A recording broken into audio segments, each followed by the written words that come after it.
Alors à quoi bon faire des efforts? À quoi bon se prendre la tête plutôt que d'aller vers la facilité? C'est un peu ce dont on va discuter aujourd'hui.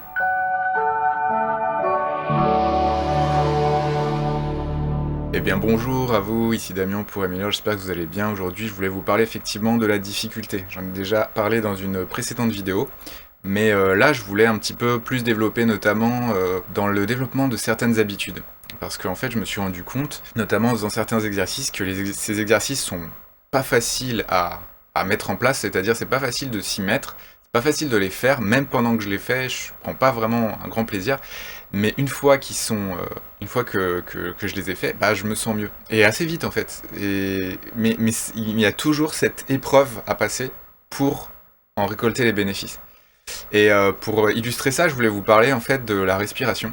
La respiration, notamment, je sais pas si vous connaissez Wim Hof, enfin, voilà, qui a beaucoup popularisé cette idée de respirer de certaines manières. En fait, il y a plein de techniques, des techniques plus ou moins rapides en fonction de ce que vous voulez faire. Et voilà, notamment, il y a un YouTuber qui s'appelle Breathe with Sandy que j'aime beaucoup sur YouTube et que je suis. Et voilà, que je vous encourage d'ailleurs à tester. Même si vous parlez pas anglais, de toute façon, vous allez vite comprendre ce dont il est question, c'est très clair. Et voilà, moi ça m'aide beaucoup, en tout cas, depuis là que je me suis mis à faire ça à la fois le matin et le soir, bah je me sens globalement mieux en fait, mais il n'y a pas que ça, hein, évidemment c'est un tout, mais déjà ça joue un rôle, voilà. Et tout ça pour vous dire qu'en fait quand je fais l'exercice de respiration, c'est pas toujours très agréable en fait, c'est-à-dire que ça me fatigue un peu, c'est pas toujours facile et c'est pas toujours agréable, voilà. Sauf que, en fait, enfin en l'occurrence, pour citer l'exemple de Breathe with Sandy, mais il y en a d'autres qui font ça, enfin comme je vous disais, Wim Hof qui a vraiment popularisé cette chose, c'est le fait de faire un effort pendant, je sais pas moi, 1 minute, 2 minutes, 3 minutes, et puis ensuite de ce qu'on appelle faire breath retention, c'est-à-dire garder sa respiration en fait, retenir sa respiration. Pardon, c'est ça le terme exact. Et en fait, voilà, du coup, quand je fais la respiration, bah, c'est pas forcément super agréable, mais quand je fais la breath retention, bah, ça fait du bien. Ça s'arrête et on commence à se sentir bien, et puis quand on relâche aussi, ça. Enfin bref, tout ça pour vous dire que globalement, ces exercices me font beaucoup de bien, mais ils sont vraiment pas faciles à implémenter en fait. Je veux dire, parfois je les faisais en fait un petit peu tous les jours, sans vraiment. Voilà, maintenant je les fais tous les matins, tous les soirs, vraiment parce que ça me fait du bien quoi. Et je vous souhaite vraiment de tester. Je vous souhaite d'en tirer les mêmes bénéfices que moi, mais je vous suggère de tester parce que c'est quelque chose qui peut vraiment grandement vous aider. Et puis même au-delà de ces exercices bien particuliers, juste le fait bah, en fait d'être conscient déjà de votre respiration, parce que de toute façon on respire, quoi qu'il en soit. C'est marrant parce qu'à chaque fois à la fin de ces vidéos il dit Remember to breathe, remember to laugh, et en fait il dit souvenez-vous de vous respirer, mais on se souvient forcément de se respirer, sans qu'on s'en souvienne, je veux dire on le fait quoi qu'il arrive. Mais souvenez-vous de prendre conscience de votre respiration, je crois que c'est ça qu'il veut dire, et c'est vrai que voilà, c'est très intéressant pour bah, tout simplement se calmer, se sentir bien, euh, et voilà, en fait, c'est vraiment efficace, je vous conseille. Et voilà, après, il y a des techniques plus poussées, des trucs un peu plus, on va dire, je dirais presque extrêmes par moment. Notamment une pratique qui s'appelle la respiration holotropique, dont je parlerai probablement dans une autre vidéo, qui est très intéressante. Et qui d'ailleurs remplace une substance qui s'appelle le LSD. Enfin bon, j'en parlerai dans une autre vidéo, vous comprendrez mieux ce que je veux dire. Mais du coup, là, je voulais vous parler en fait plus du cannabis en fait. C'est-à-dire que le cannabis, avant, je m'en servais pour me relaxer. Je m'en servais pour me détendre. Et c'était absolument super simple. C'est-à-dire qu'il suffisait d'allumer le truc. Bon, à l'époque, quand je fumais, après, j'ai pris des tisanes, j'ai pris des gâteaux aussi. Pendant un moment, je mangeais des gâteaux tous les jours. Dès le matin. Dès le matin, je mangeais mon gâteau. Bon, c'est bien, hein, c'était très effectif, mais voilà, en termes de productivité et même de bien-être global, c'était pas idéal, quoi. Mais c'était très simple. Bon, le gâteau, ça demandait un petit peu plus de. Mais je veux dire, vous roulez un truc, c'est trop simple, en fait. C'est beaucoup trop simple de réussir à se sentir bien avec ça, et c'est surtout que ça va beaucoup jouer sur la dopamine. Alors bien entendu, il peut y avoir plein de vertus positives, notamment quand on a certaines pathologies qui peuvent être vraiment, voilà, ça peut soulager de bien des manières. Donc je dis pas que c'est, mais bon, pour ma part en tout cas, c'est quelque chose qui me ramollissait. Et voilà, tout ça pour dire qu'en gros c'est la facilité. Et la facilité, effectivement, bah ça mène à la difficulté. Ça, j'en ai déjà parlé dans une vidéo, mais en gros, c'est... Voilà. Alors que là, la difficulté de faire ces exercices de respiration, d'ailleurs, c'est marrant. Parce qu'en fait, ça joue, enfin, je me suis dit ça en parlant, mais ça joue sur la respiration, ça joue sur les poumons. L'un comme l'autre, en fait. Enfin, quand je fumais, c'était ça, quoi. Et maintenant, respirer, c'est... Ça joue aussi sur les poumons. Sauf que ça demande effectivement plus d'efforts. C'est plus difficile, mais au final, ça me rend la vie plus facile. Parce que je me sens mieux, beaucoup mieux, qu'après avoir fumé un joint. Vous voyez? Il y a plein de choses à dire de toute façon autour de ça, il y a plein de nuances à apporter. Là, aujourd'hui, cette vidéo, c'est pas spécialement pour ça, mais c'est juste pour vous faire la comparaison entre les deux. Et vous dire qu'en fait, effectivement, sur le moment, c'est pas facile, mais à terme, ça vous rend la vie plus facile. Et c'est souvent comme ça. Tout ce qu'on... Tout ce qui est difficile va vous rendre la vie plus facile. Quand je dis que c'est souvent comme ça, je dis c'est pas tout le temps comme ça.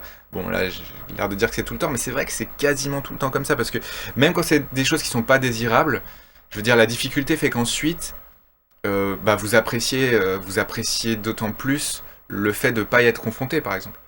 Je sais pas, je dis par exemple un métier difficile. C'est, je sais pas, comme je peux vous dire, moi j'ai fait, bon c'est pas le plus difficile qui soit, mais j'ai été dans les espaces verts, j'ai taillé des haies à un moment donné. Voilà, moi j'aime bien laisser la nature tranquille, du coup bon, c'est pas forcément en phase avec ce qui me plaît, mais bon, c'était intéressant quand même. Et puis voilà, j'ai aussi bossé dans le bâtiment. Enfin voilà, vous voyez, c'est des choses très difficiles. Parce que sur le moment c'est difficile, c'est très lourd. Notamment dans le bâtiment, quand vous prenez des brouettes avec du ciment et que, enfin bon, surtout que moi je suis pas un bodybuilder quoi. Mais du coup voilà, la difficulté fait qu'après, bah, j'étais quand même content parce que ça me faisait du bien. Enfin, je me sentais bien en fait après avoir travaillé pendant toute la journée, avoir porté des trucs lourds. Sachant que ça, c'est aussi un truc qui est très bon pour la santé, de porter des choses lourdes. Enfin, je sais pas, typiquement, si vous allez faire les courses, porter des packs d'eau, c'est bon pour la santé. De porter des packs d'eau, alors bon, les packs d'eau, ça dépend, c'est pas forcément très bon pour la santé, le plastique, tout ça. On en parlera peut-être dans une autre vidéo, là, on n'est pas forcément là pour ça. Mais voilà, en fait, tout ce que je voulais vous dire, c'est que appréciez la difficulté, parce que la difficulté, c'est vraiment ce qui va vous aider, en fait, à apprécier la facilité aussi, mais votre vie surtout. Parce que ça rend la vie facile d'aller vers la difficulté. Parce que plus on s'habitue à des choses difficiles, bah plus les choses difficiles, elles deviennent faciles en fait. Alors que plus on s'habitue à des choses faciles, bah plus les choses difficiles deviennent insurmontables en fait. Parce qu'on est trop habitué à la facilité. Et moi, typiquement, je vais vous dire, quand je fumais des joints, oui, notamment, comme je vous dis, la vie était plutôt difficile, parce que je me sentais pas très bien en fait, globalement. Je m'en rendais pas forcément compte. Mais déjà socialement, et ça j'en parlerai dans une autre vidéo, mais l'anxiété sociale qui est procurée par ces types de consommation est juste... Enfin voilà, pour moi c'était vraiment énorme. C'est-à-dire que ce qu'on appelle la paranoïa, tout ça, enfin bref, ça rendait la vie difficile, j'étais beaucoup plus faible. Ça c'est aussi un truc avec le cannabis, ça a tendance à rendre plus faible, enfin, en tout cas pour ma part, peut-être en tant qu'homme. Je pense en tant qu'homme parce que c'est une plante, en fait, si vous voulez, c'est une plante sexuée. Toutes les plantes ne sont pas sexuées, mais le cannabis l'est. Donc vous avez la plante mâle et la plante femelle. Et en fait, le truc que les gens vendent, enfin que les gens achètent, que ce soit la bœuf ou le shit, en fait, c'est les pistils de la plante femelle, mais les pistils non fécondés. Donc en fait, c'est l'hormone femelle en fait qui fait ça. Donc l'hormone femelle, c'est le THC, hein, en l'occurrence. Et voilà, parce que les plantes mâles ne produisent quasiment aucun THC. Les plantes mâles, en fait, produisent des grappes, un peu des petites grappes comme des raisins, mais c'est des tout petits, c'est des petites graines. Enfin, ça fait du pollen, je crois, oui, c'est ça. Et qui va justement aller dans les pistils et produire des graines.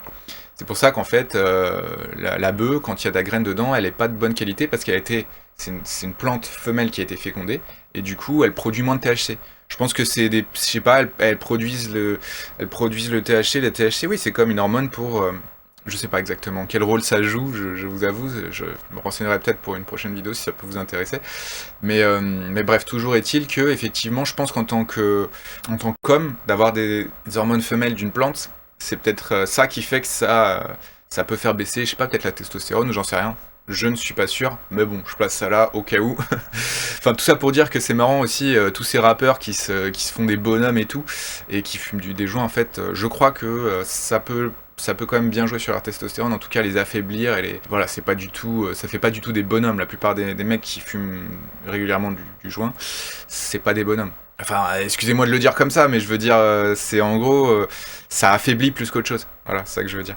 Après, voilà, au-delà de ça, il y a quand même des effets très intéressants, potentiellement, ça peut donner des très bonnes idées, hein. Moi je vous dis, j'ai pu avoir des très bonnes idées. Bon, Toujours est-il qu'au moment où on a l'idée, on croit que c'est génial, et puis ensuite avec du recul, on est plus sous l'effet, on se dit oh, est-ce que c'était vraiment une si bonne idée que ça? Bon, parfois oui, mais souvent non, hein, faut se le dire. Quoi qu'il en soit, j'espère que vous allez bien. Je vous souhaite une excellente journée. Si ça vous intéresse, si vous avez besoin de séances pour vous détendre, vous pouvez voir dans la description, vous avez des séances offertes. Il y a une séance d'hypnose de ma part, une séance de la part de Rémi, hypnothérapeute de talent, et puis des affirmations, et une séance aussi de méditation guidée, yoga nidra, que je vous encourage vivement à tester et à me dire ce que vous en pensez, parce que bon bah après finalement, moi en fonction des retours, le programme va changer. Donc là c'est des séances offertes, il y a aussi un programme payant, je vous le dis si ça peut vous intéresser. Donc ça c'est surtout pour reprendre confiance en soi, limiter le stress, etc. Et tout ça en fait, si vous voulez, c'est aussi en fonction de vos retours. Et c'est pour ça que j'ai mis en place un forum sur le site, un forum qui est d'ailleurs accessible même gratuitement, même si vous ne payez pas le programme, vous avez accès au forum.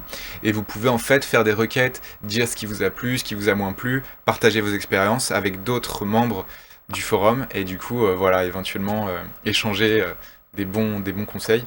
Et du coup, moi je serai là, Rémi sera là aussi, et Guillaume aussi sera là pour ce qui va suivre, qu'on est en train de vous préparer. J'espère vraiment que ça vous plaira. Quoi qu'il en soit, je vous souhaite une excellente journée, j'espère que vous allez bien, et je vous dis à bientôt pour la prochaine vidéo. Améliorez-vous bien, ciao.